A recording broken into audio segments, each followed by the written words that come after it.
If you're on food stamps, I have breaking news, and it's actually good news. A federal judge is getting ready to force the administration to issue SNAP benefits for the month of November. A hearing just happened, and the federal judge has indicated she's not persuaded by the administration's reasons for holding back these benefits.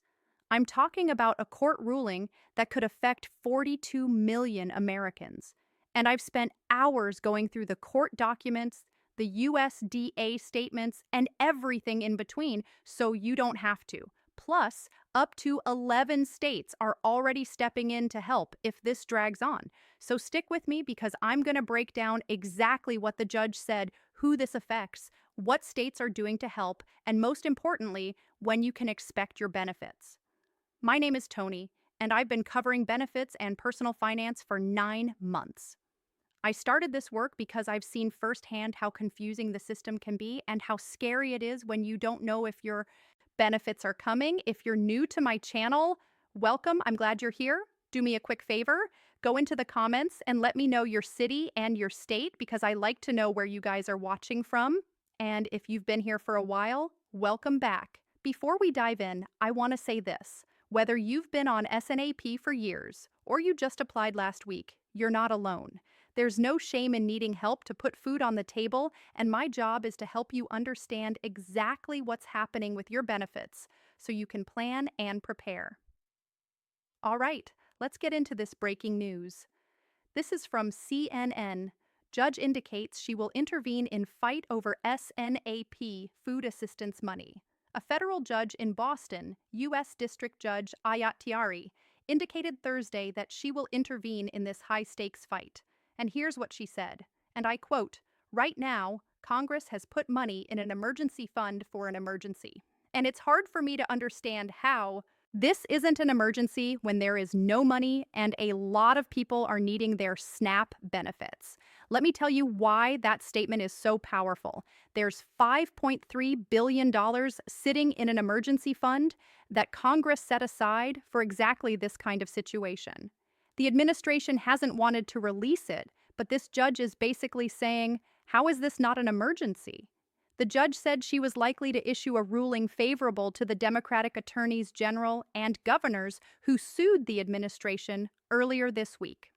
One possibility is that she issues an emergency order that essentially compels the administration to tap into those emergency funds.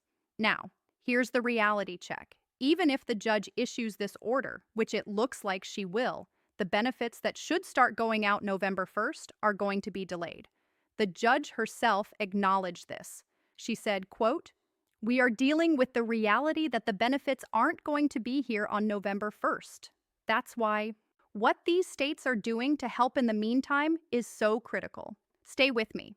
Let me give you the scale of what we're talking about here. Nearly 42 million Americans receive food stamps. That's not 42 million households. That's 42 million individual people. The program costs roughly $8.5 billion a month, and the emergency fund has $5.3 billion in it. So, it doesn't solve the entire problem, but it helps significantly.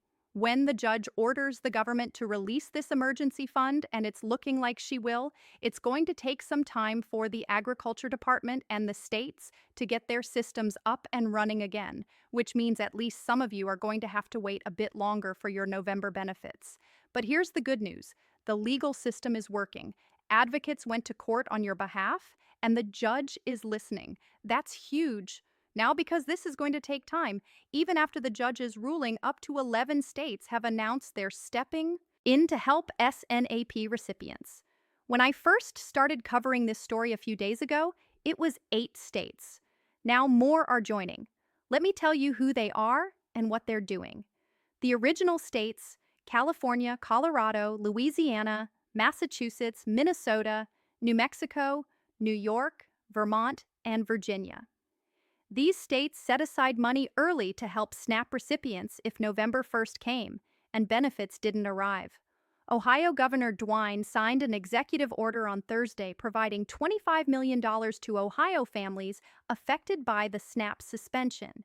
The state is giving $7 million to food banks and up to $18 million in emergency relief to more than 63,000 Ohioans, including 57,000 children.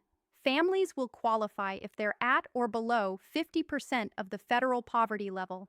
Massachusetts Governor Maura Healey announced they're distributing millions of dollars to food banks across the state. More than 1 million Massachusetts residents are facing the loss of SNAP benefits.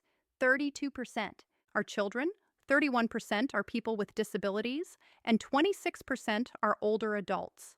That's who we're talking about here. Michigan. The Michigan Senate approved $71 million toward helping feed families. There are 1.4 million people in Michigan who receive food stamps, and the state is stepping up for them. Maryland, this is where I live, so I'm particularly proud of this one. Governor Wes Moore declared a state of emergency Thursday and is sending $10 million from the Fiscal Responsibility Fund to food banks and food bank partners. He said, "Until the shutdown ends, we share a collective responsibility to help each other out." And I expect more states to join this list because as this situation continues, governors are realizing they can't just wait. They have to act. Now, let me tell you exactly who is affected by this, because I think there are a lot of misconceptions out there about who receives SNAP benefits. Children. 16 million children. That's almost 40% of SNAP recipients. We're talking about kids who need to eat, who can't just get a job to feed themselves. Seniors, 8 million older adults who work their whole lives and now find that Social Security just doesn't stretch far enough. College students, 1.5 million students trying to get an education and better their lives. Legal immigrants, 1.5 million legal immigrants. Not illegal immigrants because that's impossible, but green card holders who are here legally and contributing to our communities. Veterans, 1.2 million veterans who served this country and came home to struggle with making ends meet. Active military families, 22,000 active duty military families are on SNAP benefits. Think about that. People currently serving our country need food assistance. And here's what people don't realize. The average SNAP recipient gets $6 per day. $6. That's not living large. That's not luxury. That's trying to survive and put basic food on the table. Now, when SNAP benefits get cut off, it's not just the recipients who are affected. This has ripple effects throughout our entire economy. Let me show you 3 major groups that get hurt. Schools and children. I saw an article today about how schools are bracing for the negative impact of the SNAP shutdown. About 39% of SNAP recipients are children under 18. School systems are worried about childhood hunger increasing, and they're concerned about the long-term sustainability of free and reduced-price lunches. Some are even worried about access to Head Start programs if the shutdown isn't resolved soon.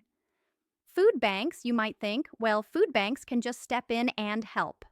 But the Salvation Army issued a press release making it clear they cannot handle this. They said families are already turning to their food pantries in growing numbers, many for the first time. In some communities, demand for food assistance has more than doubled what's typical. Food banks are not equipped to replace $8.5 billion a month in federal assistance. Small retailers, this one surprised me. Small grocery stores, mom and pop shops, and local communities depend on SNAP customers for their business. I read a story from NPR about a Save-A-Lot store in Springfield, Massachusetts, where the bulk of customers depend on SNAP. The manager there is worried about what's going to happen to their business. And it's not just small stores. A lot of groceries are bought at Walmart with SNAP. For every $1 of SNAP benefits that's spent, the U.S. economy is stimulated by almost $2. This affects local economies, rural communities, urban neighborhoods, everyone. So, what do you need to do right now? Let me give you some concrete action steps. Don't panic, but stay informed. The judge is likely to rule in your favor very soon, possibly as early as tomorrow. Your benefits are coming. They're going to be delayed, but they're coming. Check if your state is helping. If you live in California, Colorado, Louisiana, Massachusetts, Minnesota, New Mexico, New York, Vermont, Virginia, Ohio, Michigan, or Maryland, Your state has already announced assistance programs. Check your state's website or call your SNAP office to find out how to access emergency help. Know your local resources. Find your nearest food bank. Even if you've never gone to one before, there's no shame in it. They're there to help during emergencies exactly like this. Keep your information updated. Make sure your state SNAP office has your current phone number, address, and email. If there are delays or issues, they need to be able to reach you. Watch your account. Once benefits start being released, check your EBT card balance to make sure everything loaded correctly. Don't wait 3 days to find out there was a problem. Be patient, but persistent. If you need to call your SNAP office, remember the caseworkers are overwhelmed right now. Be kind, be patient, but also be persistent. If you have a real problem, report issues immediately. If your benefits don't load when they should, call your state SNAP hotline right away. The number should be on the back of your EBT card. Look, I know these past few weeks have been incredibly stressful. The uncertainty about whether your food assistance is going to be there. That's the kind of stress that keeps you up at night. But here's what I want you to take away from this. When it mattered most, the system is working. Advocates went to court. A federal judge listened and said, "This is an emergency, and I'm going to do something about it." States are stepping up with their own funds to help you in the meantime. Does this mean all your problems are solved? Number? Does it mean everything's going to be perfect from here on out? Unfortunately, no. But it does mean that there are people fighting for you and there are resources being put in place to help you. And I want you to hear this clearly. You deserve this. Help. You deserve to eat. You deserve to feed your family. You deserve dignity and respect. And you deserve not to live in constant fear about whether your basic needs are going to be met. I'm going to stay on top of this story and bring you updates as soon as anything changes, anything happening in or out of Congress that's going to affect your retirement, your benefits, and your finances. You'll hear about it here. If you found this helpful, hit that like button so more people can find this information. Share it with anyone you know who receives SNAP benefits because there are still people out there who are confused and scared and don't know what's happening. Subscribe to the channel and hit the notification bell so you don't miss updates. Check the description below. I've linked to the CNN article, information about your state SNAP agency, and other resources that might help you. You're not alone in this. We're going to get through it together. I'll see you in the next video. Take care of yourself.